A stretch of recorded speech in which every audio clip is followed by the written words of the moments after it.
The Spirit groaning for us from within us is the very personal love of God for us, a love too deep for words.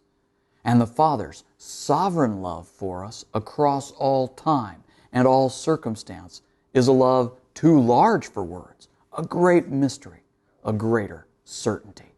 Paul explains in Romans 8, 28-30, quote, "And we know that God causes all things to work together for good to those who love God, to those who are called according to His purpose. For whom He foreknew, He also predestined to become conformed to the image of His Son, that He might be the firstborn among many brethren. And whom He predestined, these He also called. And whom He called, these He also justified. And whom He justified, these He also glorified."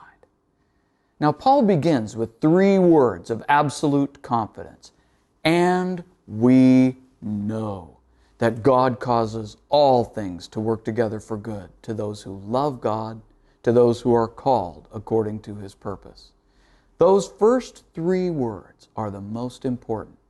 The first thing we know, our basic assumption in life, is that our good God causes all things to work together for good to those who love Him and are called according to His purpose. You know, we start with that fact as due north on our moral compass, the point we come back to and set our course by. Every circumstance relates to this reference point.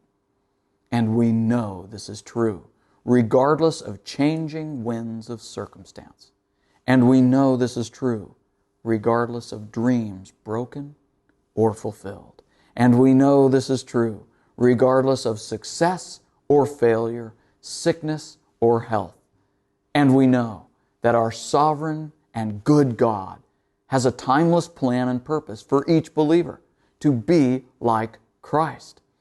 And this plan and purpose will absolutely be fulfilled by God, because in this passage, God's purpose for our lives is already fulfilled, already complete in eternity. Everything God does here is in a tense that shows the work is already done.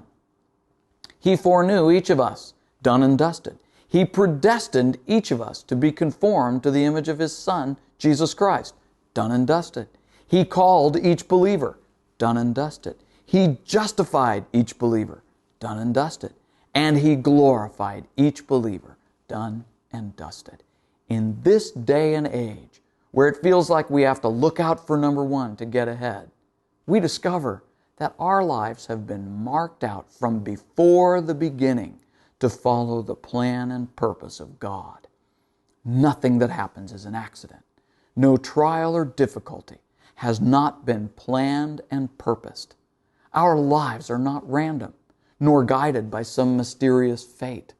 They are lovingly planned and purposed by our sovereign Father.